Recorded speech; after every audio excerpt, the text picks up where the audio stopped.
ಹಣಕಾಸಿನ ವಿಚಾರದಲ್ಲಿ ಉತ್ತಮ ಲಾಭವನ್ನ ನೀವು ನೋಡುವಂತಾಗ್ತೀರಿ. ಬೇರೆಯವರ ಮೇಲೆ ಕೆಲಸ ಕಾರ್ಯದಲ್ಲಿ ಎಷ್ಟು ಡಿಪೆಂಡೆಂಟ್ ಆಗ್ತಾ ಹೋಗ್ತಿರೋ ಅಷ್ಟು ನಿಮ್ಮ ವ್ಯಾಲ್ಯೂ ಕಮ್ಮಿ ಆಗ್ತಾ ಬರುತ್ತೆ. ಸಿಂಹರಾಶಿಯವರಿಗೆ ನಿಮ್ಮ ಮೇಲೆ ಅಪವಾದಗಳು ಬರತಕ್ಕಂಥ ಸನ್ನಿವೇಶವನ್ನ ಜನ ಸೃಷ್ಟಿ ಮಾಡ್ತಾರೆ. ಅಧಿಕವಾದ ದುಂದು ವೆಚ್ಚಗಳನ್ನ ಖರ್ಚುಗಳನ್ನ ಮಾಡ್ತೀರಾ. ಆ ಖರ್ಚಿನ ಮೇಲೆ ನಿಗವಿರಲಿ.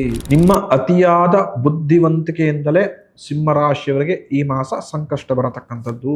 ಈ ಮಾಸ ಸಿಂಹರಾಶಿಯವರು ಸುಬ್ರಹ್ಮಣ್ಯ ಸ್ವಾಮಿನ ಆರಾಧನೆ ಮಾಡಿ. ಸಿಂಹರಾಶಿಯವರಿಗೆ ಈ ಮಾಸ ಭೂಮಿ ಯೋಗವಿದೆ.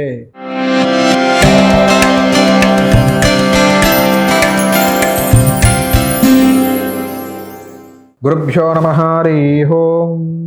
ನನ್ನೆಲ್ಲ ಆತ್ಮೀಯರಿಗೆ ಭಕ್ತಿಪೂರ್ವಕ ನಮಸ್ಕಾರಗಳು. ಎಲ್ಲರೂ ಕ್ಷೇಮವಾಗಿದ್ದೀರಾ ಅಂತೇಳಿ ಭಾವಿಸುತ್ತೇನೆ. ಮೇ ತಿಂಗಳು ಸಿಂಹರಾಶಿಯವರಿಗೆ ಅದೃಷ್ಟವನ್ನು ತಂದುಕೊಡತಕ್ಕಂತಹ ಮಾಸವಾಗುತ್ತಾ. ಮೇ ತಿಂಗಳಲ್ಲಿ ಸಿಂಹರಾಶಿಯವರು ನೆಮ್ಮದಿಯನ್ನು ಶಾಂತಿಯನ್ನು ಕಾಣುವಂತರಾಗ್ತಾರ ಅಂದರೆ ಖಂಡಿತವಾಗಿಯೂ ಕಾಣುವಂತರಾಗ್ತಾರೆ. ಮೇ ತಿಂಗಳು ಸಿಂಹರಾಶಿಯವರು ಉತ್ತಮ ನೆಮ್ಮದಿಯನ್ನು, ಮಾನಸಿಕವಾಗಿ ಎಲ್ಲ ರೀತಿಯ ಅಭಿವೃದ್ಧಿಯನ್ನು ಕಾಣತಕ್ಕಂಥ ಮಾಸವಿದು. ಏನಕ್ಕೆ ಮಾನಸಿಕ ಅಭಿವೃದ್ಧಿ ಅಂತ ಹೇಳಿದ್ರೆ, ಇಂದಿನ ಒಂದೆರಡು ತಿಂಗಳು ಹೋಲಿಸ್ಕೊಂಡ್ರೆ ಮಾನಸಿಕವಾಗಿ ತುಂಬ ಕುಗ್ಗಿದ್ರಿ ನೀವು. ಭಗವಂತ ಎಲ್ಲ ಕೊಟ್ಟಿದ್ರು ಕೂಡ ಚಿಂತೆ, ಮನಸ್ತಾಪ, ಜನರ ವಿರೋಧ ಜಾಸ್ತಿ ಇರ್ತು. ಆದರೆ ಈ ಮಾಸ ಆ ಥರ ಅಲ್ಲ. ಮಾನಸಿಕವಾಗಿ ಉತ್ತಮ ನೆಮ್ಮದಿಯನ್ನು ಕಾಣುವಂತರಾಗ್ತೀರಾ. ನಿಮ್ಮ ಕುಟುಂಬ ಹಾಗೂ ಬಂಧುಗಳೊಂದಿಗೆ ಉತ್ತಮ ಬಾಂಧವ್ಯ ಈ ಮಾಸ ವೃದ್ಧಿಯಾಗತ್ತೆ. ಪ್ರಮುಖ ಮನೆಯಲ್ಲಿ ನೆಮ್ಮದಿಯಿಂದಿರತಕ್ಕಂಥ ವಾತಾವರಣ, ಸಂತೋಷದಿಂದ ಎಲ್ಲರೂ ಒಟ್ಟಿಗೆ ಕೆಲಸ ಕಾರ್ಯದಲ್ಲಿ ಭಾಗವಹಿಸಿ, ಊಟ ಉಪಚಾರಗಳಲ್ಲಿ ಭಾಗವಹಿಸಿ ಆರಾಮ್ಸೆಯಾಗಿ ಜೀವನವನ್ನು ಕಳೀತಾ ಇರ್ತೀರಿ. ಹಾಗೂ ನಿಮ್ಮ ಬಂಧುಗಳೊಂದಿಗೆ ಉತ್ತಮ ಮಾತುಕತೆಯನ್ನು ಆಡೋ ಮುಖಾಂತರ ಇರತಕ್ಕಂತಹ ಏನು ಸಂಬಂಧ ಇರುತ್ತೆ ಅದು ಇನ್ನೂ ಕೂಡ ಗಟ್ಟಿಯಾಗುತ್ತೆ. ನಾವು ಯಾವಾಗಲೂ ಹೇಳ್ತಾ ಇರ್ತೀವಿ, ಕಷ್ಟಕ್ಕಾಗದವನೇ ನೆಂಟ. ಅಂದರೆ ನಾವು ಕಷ್ಟದಲ್ಲಿದ್ದಾಗ ಯಾರು ನಮ್ಮ ಕೈ ಹಿಡಿದು ಮುಂದೆ ನಡೆಸ್ಕೊಂಡು ಹೋಗ್ತಾನೋ ಆತನೇ ಸಂಬಂಧಿಕ, ಆತನೇ ಆತ್ಮೀಯ, ಆತನೇ ಸ್ನೇಹಿತ, ಆತನೇ ಬಂಧು ಬಳಗ, ಕುಟುಂಬ ಎಲ್ಲವೂ ಕೂಡ. ಸುಖದಲ್ಲಿದ್ದಾಗ ಫಂಕ್ಷನ್ಗೆ ಗುರುಪ್ರವೇಶ ಮಾಡ್ತಾ ಇದ್ದೀನಿ ಅಂದರೆ ಎಲ್ಲರೂ ಬರ್ತಾರೆ. ಅದೇ ಗುರುಪ್ರವೇಶ ಮಾಡಲ್ಲ ಅಂದರೆ ಸಣ್ಣ ಪುಟ್ಟ ಸಮಸ್ಯೆ ಆಗೋ ಸ್ಟೇಷನ್ಲಿ ಇದ್ದೀನಪ್ಪ, ಚೂರು ಅಕ್ಕಪಕ್ಕದಿಂದ ತೊಂದರೆ ಆಗ್ಬಿಟ್ಟಿದೆ ಬನ್ನಿ ಅಂತ ಹೇಳಿದ್ರೆ, ನಲ್ಲಿದ್ದೇನೆ, ನಾಳೆ ಬರ್ತೀನಿ, ನಾಳಿದ್ದು ಬರ್ತೀನಿ, ನಿಮಗೆ ಗೊತ್ತಲ್ಲ ಒಂಚೂರು ಮುಗಿಸ್ಕೊಂಬಿಡಿ, ಹುಷಾರಿಲ್ಲ, ನಾನಾ ರೀಸನ್ಸ್ ಹೇಳೋರು ತುಂಬ ಜನ ಇದ್ದಾರೆ. ಅವ್ರು ಯಾರೋ ನಿಮ್ಮ ಸ್ನೇಹಿತರಲ್ಲ. ಫಸ್ಟು ಸಿಂಹರಾಶಿ ಸಹಿತವಾಗಿ ಎಲ್ಲರೂ ನೆನಪಿಟ್ಕೊಳ್ಳಿ. ನಿಮ್ಮ ಕಷ್ಟಕ್ಕೆ ಆಗ್ತಾ ಇದ್ದಾರಾ, ಅವ್ರಿಗೆ ಇಡೀ ಜೀವನವನ್ನೇ ಸರ್ವಸ್ವವನ್ನೇ ತೆಗೆದು ಬೇಕಾದ್ರೆ ಸಹಾಯ ಮಾಡಿ. ಬರೀ ಊಟ ತಿಂಡಿಗೆ ಬರೋರು, ಚಾಡಿ ಮಾತಿಗೆ ಬರೋರು ಅಥವಾ ಮಾತುಕತೆಗೆ ಬರೋರನ್ನ ದೂರ ಇಟ್ಟಿರಿ. ಯಾಕೆ ಈ ಪದಗಳನ್ನು ಸಿಂಹರಾಶಿಯವರಿಗೆ ಒತ್ತಿ ಹೇಳ್ತಾ ಇದ್ದೀನಿ ಅಂದರೆ, ಸಿಂಹರಾಶಿಯವರು ಯಾವಾಗಲೂ ಕೂಡ ಕುಟುಂಬದಲ್ಲಿರೋರೆಲ್ಲರೂ ಕೂಡ ನಮ್ಮವರು, ಎಲ್ಲರ ಜೊತೆ ತುಂಬ ಚೆನ್ನಾಗಿರಬೇಕು, ಬಾಂಧವ್ಯ ಇರಬೇಕು, ಒಬ್ರಿಗೊಬ್ರು ಕಷ್ಟ ಸುಖ ಆಗಬೇಕು ಅಂತ ಈ ಥರ ಮೆಂಟಾಲಿಟಿ ಇರತಕ್ಕಂಥ ಜನಗಳು ನೀವು. ಆದರೆ ನಿಮ್ಮ ಒಳ್ಳೆತನವನ್ನು ತುಂಬ ಚೆನ್ನಾಗಿ ಮಿಸ್ಯೂಸ್ ಮಾಡ್ಕೊಳ್ತಾರೆ ಜನ. ಮಿಸ್ಯೂಸ್ ಮಾಡ್ಕೊಳ್ಳೋದ್ರಲ್ಲಿ ನಿಮ್ಮನ್ನು ಕೂಡ ಸಂಕಷ್ಟಕ್ಕೆ ಈಡು ಮಾಡ್ತಾರೆ. ಅದೇ ದೊಡ್ಡ ತಪ್ಪು. ಹಾಗಾಗಿ ಯಾರೊಂದಿಗೆ ಎಷ್ಟು ಮಾತನಾಡಬೇಕು, ಯಾರೊಂದಿಗೆ ಎಷ್ಟು ವಿವರಿಸಬೇಕೋ ಅಷ್ಟೇ ವಿವರಿಸಿ. ಅದು ನಿಮಗೆ ಶುಭವನ್ನ, ಲಾಭವನ್ನ ಯಥೇಚ್ಛವಾಗಿ ತಂದುಕೊಡತಕ್ಕಂಥದ್ದಾಗುತ್ತೆ. ಹಣಕಾಸಿನ ಸಂಬಂಧಪಟ್ಟಂತಹ ವ್ಯಾಜ್ಯಗಳು ದೂರವಾಗಿ, ನಿಮಗೆ ಯಾವ್ದಾದ್ರು ಹಣಕಾಸಿನ ವ್ಯಾಜ್ಯಗಳು ಸಿಗಾಕೊಂಡ್ಬಿಟ್ಟಿದ್ರೆ, ಯಾವುದೋ ದುಡ್ಡು ಬರಬೇಕಾಗಿತ್ತು, ಇನ್ಯಾರೋ ಬಂದು ಮುಗ್ದುರ್ಸಿ ಎಲ್ಲವೂ ಕೂಡ ಹಿಂದೆ ಮುಂದೆ ಮಾಡ್ತಾ ಇದ್ದಾರೆ, ಬರಬೇಕಾಗಿರತಕ್ಕಂಥ ಹಣ ಇನ್ಯಾರೋ ತೆಗೆದುಕೊಂಡು ಕೊಡತಕ್ಕಂಥ ಡಿಲೇ ಮಾಡ್ತಾ ಇದ್ದಾರೆ, ಈ ಥರ ಎಲ್ಲ ಸಮಸ್ಯೆಗಳು ದೂರವಾಗುತ್ತೆ. ಹಣಕಾಸಿನ ವಿಚಾರದಲ್ಲಿ ಉತ್ತಮ ಲಾಭವನ್ನ ನೀವು ನೋಡುವಂತಾಗ್ತೀರಿ. ತಿಳಿದಿರಲಿ, ಈ ಮಾಸ ಹೊಸ ಭೂ ಖರೀದಿಗೆ ತುಂಬ ಸೂಕ್ತವಾದ ಮಾಸ. ಖಂಡಿತವಾಗಿಯೂ ಸ್ವಲ್ಪ ಪ್ರಯತ್ನ ಪಟ್ಟರು ಕೂಡ ಉತ್ತಮ ಭೂಮಿಯನ್ನ ಈ ಮಾಸ ನೀವು ಖರೀದಿ ಮಾಡ್ತೀರಿ. ಸಿಂಹರಾಶಿಯವರಿಗೆ ಈ ಮಾಸ ಭೂಮಿ ಯೋಗವಿದೆ. ಆ ಭೂ ಹರಸ್ವಾಮಿ ಸಹಿತವಾಗಿ ಭೂದೇವಿ ಅನುಗ್ರಹದಿಂದ ಖಂಡಿತವಾಗಿಯೂ ಉತ್ತಮ ಭೂಮಿಯನ್ನು ಖರೀದಿ ಮಾಡ್ತೀರಿ ಈ ಮಾಸ. ಅದರಲ್ಲಿ ಒಳ್ಳೆ ಲಾಭವನ್ನು, ಅಭಿವೃದ್ಧಿ ನೋಡುವಂತರಾಗ್ತೀರಾ.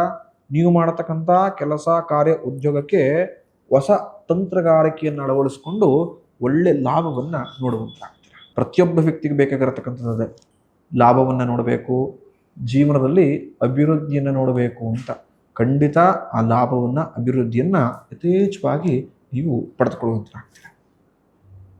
ತಿಳಿದಿರಲಿ, ಈ ಮಾಸ ನಿಮ್ಮ ಆರೋಗ್ಯದಲ್ಲೂ ಕೂಡ ವೃದ್ಧಿ ಆಗತಕ್ಕಂಥದ್ದು. ಯಾರ ಆರೋಗ್ಯದ ಸಮಸ್ಯೆಗಳಿಂದ ಸಿಂಹರಾಶಿಯವರು ಬಳತಾ ಇದ್ರೆ, ಯಥೇಚ್ಛವಾಗಿ ಆರೋಗ್ಯದ ಸಮಸ್ಯೆಗಳನ್ನ ಫೇಸ್ ಮಾಡ್ತಿದ್ರೆ ಅವರಿಗೆ ಶುಭದ ಸುದ್ದಿ. ನಿಮ್ಮ ಇರತಕ್ಕಂಥ ಆರೋಗ್ಯದ ಸಮಸ್ಯೆಗಳು ಬರ್ತಾ ಕ್ಷೀಣಿಸ್ತಾ ಕಮ್ಮಿ ಆಗ್ತಾ ಹೋಗುತ್ತೆ. ಆರೋಗ್ಯದಲ್ಲಿ ಉತ್ತಮ ಚೇತರಿಕೆಯನ್ನ ಹಾಗೂ ಇಂಪ್ರೂವ್ಮೆಂಟ್ ಅನ್ನ ಕಾಣುವಂತರಾಗ್ತೀರ. ತಿಳಿದಿರಲಿ, ಬೇರೆಯವರ ಮೇಲೆ ಕೆಲಸ ಕಾರ್ಯದಲ್ಲಿ ಎಷ್ಟು ಡಿಪೆಂಡೆಂಟ್ ಆಗ್ತಾ ಹೋಗ್ತಿರೋ ಅಷ್ಟು ನಿಮ್ಮ ವ್ಯಾಲ್ಯೂ ಕಮ್ಮಿ ಆಗ್ತಾ ಬರುತ್ತೆ. ಸಿಂಹರಾಶಿಯವರಿಗೆ ಬೇರೆಯವರ ಮೇಲೆ ಡಿಪೆಂಡ್ ಆಗತಕ್ಕಂಥದ್ದು ಕಮ್ಮಿ ಮಾಡಿ, ನಿಮ್ಮ ಕೆಲಸ ಕಾರ್ಯಗಳನ್ನು ನೀವೇ ಆದಷ್ಟು ಮಾಡ್ಕೊಳ್ಳೋದಕ್ಕೆ, ನೀವಷ್ಟೇ ಮುಗಿಸ್ಕೊಳ್ಳೋದಕ್ಕೆ ಪ್ರಯತ್ನ ಪಡಿ. ಇನ್ಯಾವುದೋ ಕೆಲಸಗಳಿಗೆ ನನಗೆ ಗೊತ್ತಾಗ್ತಾ ಇಲ್ಲ ಅಂತ ಬೇರೆಯವ್ರ ಮೇಲೆ ಡಿಪೆಂಡ್ ಹೋದಷ್ಟು ಕೂಡ ಅವರು ನಿಮ್ಮ ವ್ಯಾಲ್ಯೂನ ಕಮ್ಮಿ ಮಾಡ್ತಾ ಬರ್ತಾರೆ. ನಿಮ್ಮ ಲೂಪ್ ಹೋಲ್ಸ್ಗಳನ್ನ ಕಂಡು ಹಿಡ್ಕೊಂಡು ನಿಮ್ಮ ಆಟ ಆಡಿಸ್ಬಿಡ್ತಾರೆ. ಈ ವಿಚಾರವಾಗಿ ಜಾಗ್ರತೆ. ಈ ಮಾಸ ಗೊತ್ತೋ ಗೊತ್ತಿಲ್ಲದೋ ನೀವು ಏನೂ ತಪ್ಪು ಮಾಡಿಲ್ಲ, ಏನೂ ಮಾಡಿಲ್ಲ, ನಿಷ್ಠುರಗಳಾಗಿಲ್ಲ ಅಂದರೂ ಕೂಡ ನಿಮ್ಮ ಮೇಲೆ ಅಪವಾದಗಳು ಬರತಕ್ಕಂಥ ಸನ್ನಿವೇಶಗಳನ್ನ ಜನ ಸೃಷ್ಟಿ ಮಾಡ್ತಾರೆ. ಅಪವಾದ ತಂದು ಕೊಟ್ಬಿಡ್ತಾರೆ, ನಿಮ್ಮ ಮೇಲೆ ತಲೆ ಮೇಲೆ ಹಾಕ್ಬಿಡ್ತಾರೆ ಅಪವಾದಗಳನ್ನು. ಈತ ಸರಿ ಇಲ್ಲ, ಹಾಗೆ ಹೀಗೆ ಅಂತ ನಿಮ್ಮ ತಲೆ ಮೇಲೆ ಎಷ್ಟು ಹೊರೆಯನ್ನು ಹಾಕೋಕ್ಕೆ ಸಾಧ್ಯವೋ ಅಷ್ಟು ಹೊರೆಗಳನ್ನು ಹಾಕ್ಬಿಡ್ತಾರೆ. ಸ್ವಲ್ಪ ಜಾಗ್ರತೆ. ವ್ಯವಹರಿಸ್ಬೇಕಾದ್ರೆ, ಯಾರೊಂದಿಗೆ ಮಾತುಕತೆಯನ್ನು ಆಡಬೇಕಾದ್ರೂ ಕೂಡ ಜಾಗ್ರತೆಯಿಂದ ವಿವರಿಸಿ. ನೀವು ಆಡತಕ್ಕಂಥ ಸಣ್ಣ ಪುಟ್ಟ ಮಾತುಗಳು ದೊಡ್ಡ ಮಟ್ಟದ ನಿಷ್ಠೂರವನ್ನ, ದೊಡ್ಡ ಮಟ್ಟದ ಆಘಾತವನ್ನು ನಿಮಗೆ ತಂದು ಕೊಟ್ಬಿಡುತ್ತೆ. ಜಾಗ್ರತೆ. ಇನ್ನು ಸಿಂಹರಾಶಿಯವರಿಗೆ ಈ ಮಾಸ ಲಾಭ ಏನೋ ಚೆನ್ನಾಗಿದೆ, ಆದರೆ ಖರ್ಚನ್ನು ಕೂಡ ಸರಿಸಮಾನವಾಗಿ ಮಾಡುವಂತರಾಗ್ತೀರ.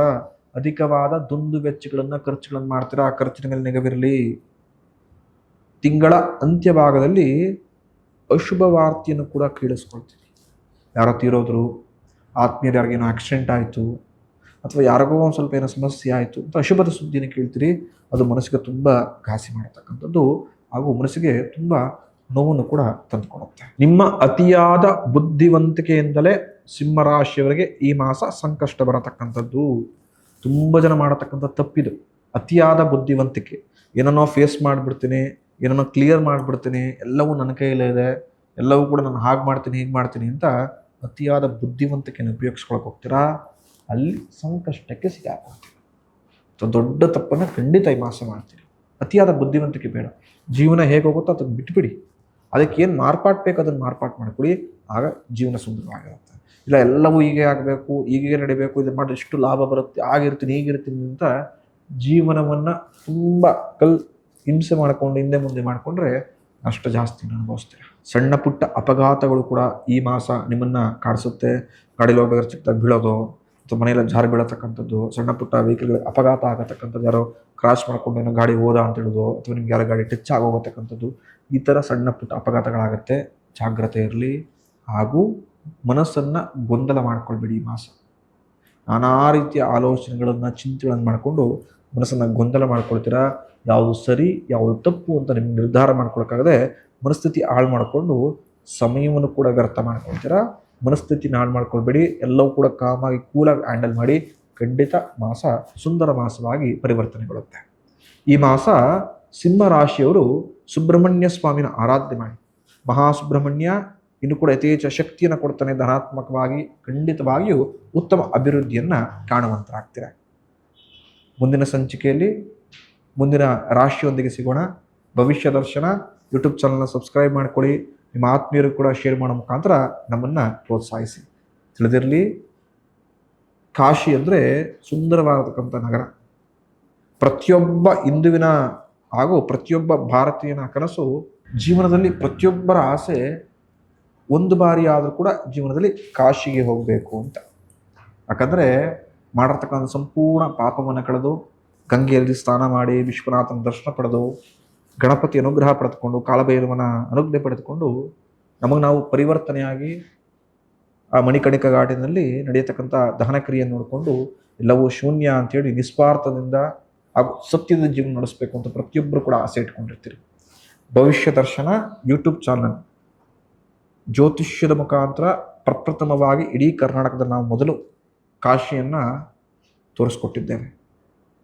ಅದು ಜ್ಯೋತಿಷ್ಯದ ಮಾರ್ಗ ಸೂಚಿಯಾಗಿ ತೋರಿಸ್ಕೊಟ್ಟಿರ್ತಕ್ಕಂಥದ್ದು. ಯಾಕೆ ಕಾಶಿ ತುಂಬ ವಿಶೇಷವಾಗಿರತಕ್ಕಂಥದ್ದು, ಎಷ್ಟು ದೇವಸ್ಥಾನಗಳಿದೆ, ದೇವಸ್ಥಾನ ಇತಿಹಾಸಗಳೇನು, ಕಾಶಿಲಿರತಕ್ಕಂಥ ವೈಭೋಗ್ಯಗಳೇನು, ಎಲ್ಲ ಸಂಪೂರ್ಣ ಮಾಹಿತಿಗಳನ್ನು ತಿಳಿಸ್ಕೊಡ್ಲಾಗಿದೆ. ಯಾವ ಏಜ್ನಲ್ಲಿ ಕಾಶಿಗೆ ಹೋಗಬೇಕು, ಯಾರು ಕಾಶಿಗೆ ಹೋಗಬಾರ್ದು, ಹೋಗಬೇಕು, ಕಾಶಿಗೆ ಹೋಗೋದ್ಮೇಲೆ ತಿನ್ನೋದು ಬಿಡಬೇಕಾ ಕೆಲವು ಪದಾರ್ಥಗಳನ್ನು, ಕಾಶಿಗೆ ಹೋಗ್ಬೇಕಾದ್ರೆ ತನ್ನ ಮನಸ್ಥಿತಿ ಹೇಗಿರಬೇಕು, ಕಾಶಿಲಿ ಯಾವ ಕರ್ತವ್ಯನ ಮೊದಲು ಮಾಡಬೇಕು, ಎಲ್ಲವೂ ಕೂಡ ಭವಿಷ್ಯ ದರ್ಶನ ಯೂಟ್ಯೂಬ್ ಚಾನಲ್ ಸಂಪೂರ್ಣವಾಗಿ ತಿಳಿಸಲಾಗಿದೆ. ವಿಡಿಯೋಗಳನ್ನ ನೋಡಿ ನಿಮ್ಮ ಆತ್ಮೀಯರಿಗೂ ಶೇರ್ ಮಾಡಿ. ಆ ಮಹಾಕಾಲ ಭೈರವ, ಆ ಮಹಾವಿಶ್ವನಾಥ ಎಲ್ಲ ರೀತಿಯ ಶುಭವನ್ನು ತಂದುಕೊಡ್ಲಿ ಅಂತೇಳಿ ನಾನು ಆಶಿಸ್ತೇನೆ. ಶುಭಮಸ್ತು.